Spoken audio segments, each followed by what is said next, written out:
الذين آمنوا اتقوا الله وابتغوا إليه الوسيلة صدق الله العظيم غوث اعظم بمنی سرو سامان مدد قبلہ مدد کعبہ ایمان مدد انتظار کرم کشت منی عینی رائے خدا جو خدا بینو خدا دا مدد بگرداد بنا افتاد کشتی ضعیفان و شکستہ رات کشتی بحق کے خواجہ عثمان ہارون مدد کن یا معین کدا معین الدین چشتی.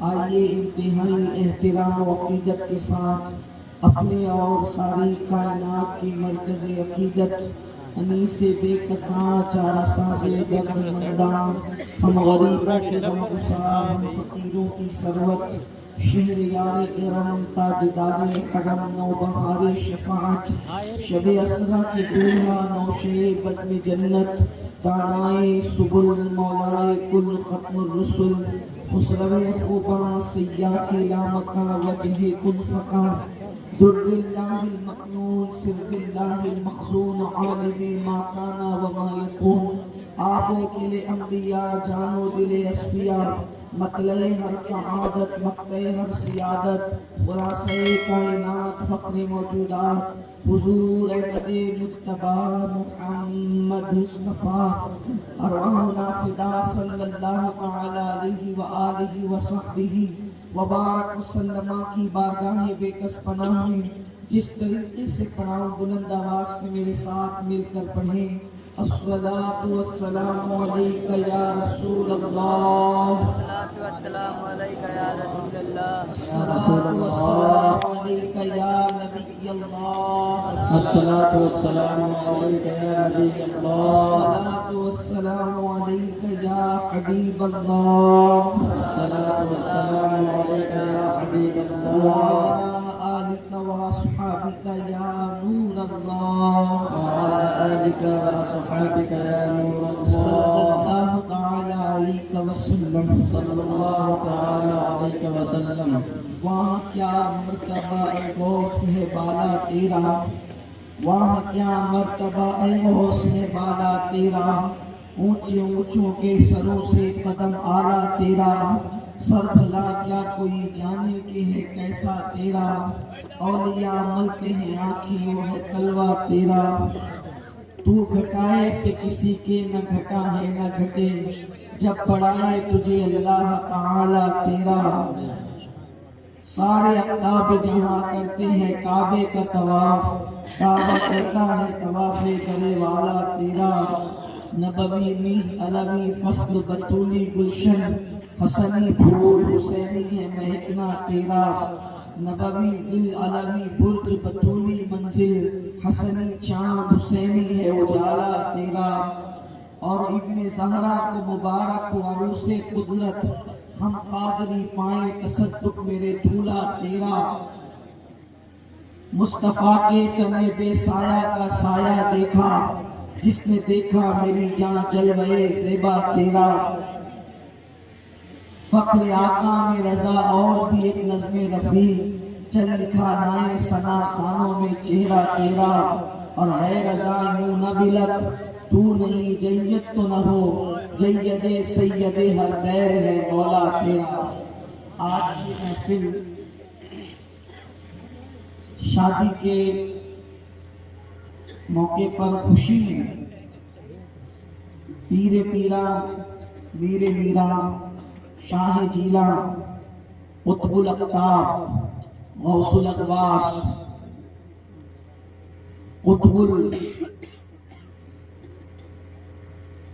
قطب العارفین غوث العالمین سیدنا شیخ عبدالقادر جیلانی غوث پاک محی الدین رضی اللہ تبارک و تعالی عنہ کی بارگاہ میں خراج عقیدت پیش کرنے کے لیے منعقد ہوئی ہے.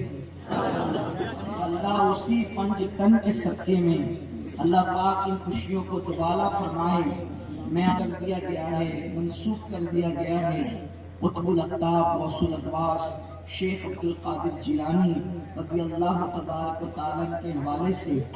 چونکہ میری اپنی طبیعت میں یہ بات ہے کہ ہم اپنے آقاؤں کا ذکر بہت کھل کر اور فراخ دلی کے ساتھ کرتے ہیں، اگرچہ لوگوں کے دلوں پر اس سے تکلیف ہوتی ہے تو یہ ان کا اپنا مسئلہ ہے، جنہیں تکلیف ہو اللہ پاک ان کے اپنے مسائل ہیں وہ جانے، لیکن ہمیں ان آقاؤں کے ذکر سے سکون ملتا ہے۔ قرآن میں اللہ تبارک و تعالیٰ نے ارشاد فرمایا، کوئی لمبی چوڑی تمہید نہیں باندھنا چاہتے بلکہ ڈائریکٹ گفتگو شروع کرنا چاہتے ہیں۔ اللہ پاک نے ارشاد فرمایا قرآن میں، یا ایھا الذین آمنوا اتقوا اللہ وابتغوا الیہ الوسیلہ، کہ اے ایمان والو اللہ سے ڈرو، اللہ سے ڈرتے رہو اور اللہ کے قرب کے لیے، اللہ تک پہنچنے کے لیے وسیلہ تلاش کرو، اللہ تک پہنچنے کے لیے وسیلہ ڈھونڈو، وسیلہ تلاش کرو۔ اللہ نے فرمایا وابتغوا الیہ الوسیلہ، وسیلہ تلاش کرو، وسیلہ ڈھونڈو۔ اب وسیلے کا مطلب یہ ہوتا ہے کہ کوئی ایسی چیز کو پکڑو جو تمہیں اللہ تک پہنچا دے، کوئی ایسا ذریعہ تلاش کرو، ایسا سبب تلاش کرو جو تمہیں اللہ تک پہنچا دے۔ اب قرآن نے تو فرمایا کہ اللہ تک پہنچنے کے لیے تمہارے پاس چاہیے وسیلہ۔ اب وسیلے پر سب متفق ہے، پوری دنیا میں جتنے لوگ ہیں سب کہتے ہیں کہ وسیلہ چاہیے، لیکن بعد میں دو گروپ بن جاتے ہیں۔ ایک طبقہ یہ کہتا ہے کہ نماز، روزہ، حج، زکوٰۃ، نیکیاں یہ وسیلہ ہے اور اس کے ذریعے سے اللہ تک پہنچو، یعنی اس کو وسیلہ بناؤ، عمل کو وسیلہ بناؤ۔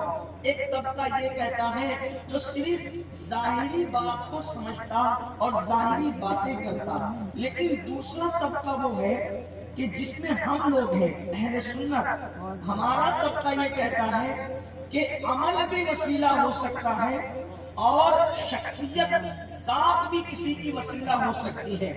دو گروپ بن گئے، ایک گروپ کہتا ہے صرف عمل وسیلہ ہے، روزہ، نماز یہ سب چیزیں وسیلہ ہے، دعا، قرآن کی تلاوت۔ اور ہم لوگ یہ کہتے ہیں اہل سنت، میں کوئی آپ پہ نہیں تھوکتا، آپ کو دونوں بات بیان کر رہا ہوں، جس کی پسند آئے آپ اسی کو اٹھا لے جائیں، لیکن بات غور سے سننا، بات کوئی لڑائی جھگڑے کی نہیں۔ ہم صوفیہ کے مسلک والے لوگ ہیں، غریب نواز نے 90 لاکھ کو کلمہ پڑھایا، کبھی کسی کے منہ پہ تماچا بھی نہیں مارا اور 90 لاکھ کلمہ پڑھ کے مسلمان ہو گئے۔ ہمارے یہاں لڑائی جھگڑے والا کوئی میٹر ہے ہی نہیں، اس لیے کہ ایک سوداگر جب سودا لے کر کے بیٹھتا ہے تو وہ کہتا ہے بھائی یہ میں دکان لگا چکا ہوں، اس میں سے تمہیں جو پسند آئے وہ لے جاؤ، نہ پسند آئے تو گھر جاؤ۔ یہ ایک سوداگر کی فکر ہوتی ہے۔ تو ہم بھی ایسے ہی لوگ ہیں کہ اگر آپ کو سودا پسند آتا ہے تو لے جائیں، ورنہ نہیں تو پھر انسان تو گھر جانے کے لیے آیا ہے۔ تو دو گروپ ہو گئے انسانوں میں، کیا ایک کہتا ہے کہ صرف عمل وسیلہ ہے اور ایک دوسرا گروپ کیا کہتا ہے جو اہل سنت کا ہے۔ پوری دنیا میں ہر زمانے میں اس کی تعداد بڑی رہی ہے، سواد اعظم کہلایا ہے۔ ہم یہ کہتے ہیں، ہمارے بزرگ یہ کہتے ہیں کہ عمل بھی وسیلہ ہو سکتا ہے اور شخصیت بھی، ذات بھی وسیلہ ہو سکتی ہے۔ جیسے مثال کے طور پر جیسے ایک بندہ ہے اس کا نام عبداللہ ہے، تو عبداللہ کا جو عمل ہے وہ بھی وسیلہ ہو سکتا ہے اور خود عبداللہ بھی وسیلہ ہو سکتا ہے۔ اب یہ کیوں ہم ایسا کہتے ہیں؟ اس کے پیچھے وجہ یہ ہے، اس لیے کہ لوگ وہ جو دوسرا گروپ ہے کہتا ہے کہ عبداللہ کا عمل وسیلہ ہے، عبداللہ وسیلہ نہیں ہے، تو ہم کہتے ہیں اگر عبداللہ ہی نہ ہو تو پھر عبداللہ کا عمل کیسے ہو سکتا ہے؟ اس کا مطلب یہ ہے کہ اس عمل کے لیے بھی تو عبداللہ وسیلہ ہے، اس عمل کے ظہور کے لیے جیسے روزہ وسیلہ ہے تو روزے کے لیے عبداللہ کا ہونا بھی تو ضروری ہے۔ جب عبداللہ ہی نہیں ہوگا تو روزہ کیسے ہوگا؟ اب یہ بات سمجھ میں آتی ہے، لیکن دوسری بات یہ ہے کہ ایک چیز ایسی ہے کہ روزہ ہم نے رکھا، یعنی میں نے رکھا اور کسی نے رکھا اور کسی نے رکھا اور کسی نے رکھا، قبول ہے، اس کی گارنٹی کیا ہے؟ بتائیں اس کی گارنٹی کیا ہے کہ قبول ہے؟ لیکن کچھ شخصیات ایسی ہے کہ جن کی قبولیت میں کوئی شک نہیں. جیسے مثال کے طور پر حضور مجاہد ملت ہماری جماعت کے بہت بڑے بزرگ فنافل غوث تھے، غوثیت نام میں ڈوبے ہوئے تھے، ان کی محبت میں ڈوبے ہوئے تھے.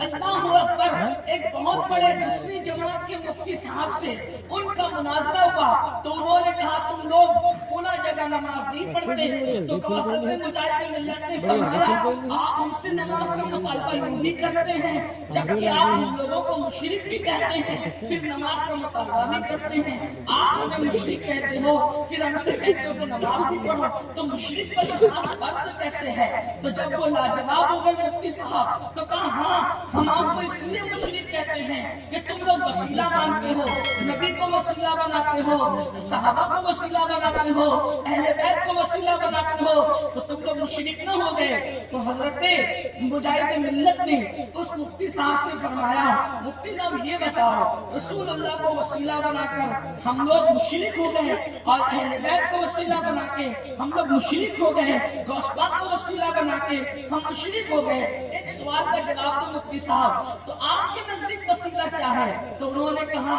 نماز روزہ حج و زکات عمل ہمارے لیے وسیلہ ہے، شخصیت وسیلہ نہیں. تو مجاہد ملت نے فرمایا مفتی صاحب دیکھو ظہر کی نماز آپ نے بھی پڑھی ہے، ظہر کی نماز میں نے بھی پڑھی ہے، ہم دونوں نے عمل کیا کہ نہیں کیا؟ اب بالکل کیا. اب کہا مفتی صاحب بتاؤ وسیلہ کیا ہے؟ تو کہا نماز وسیلہ ہے. تو کہا مفتی صاحب آپ نے اتنے اہتمام سے نماز ظہر پڑھی، ہم نے بھی پڑھ لی، کیا اس کی گارنٹی ہے کہ اللہ نے آپ کی ظہر قبول کی یا میری ظہر قبول کی؟ بولو اس کی گارنٹی ہے.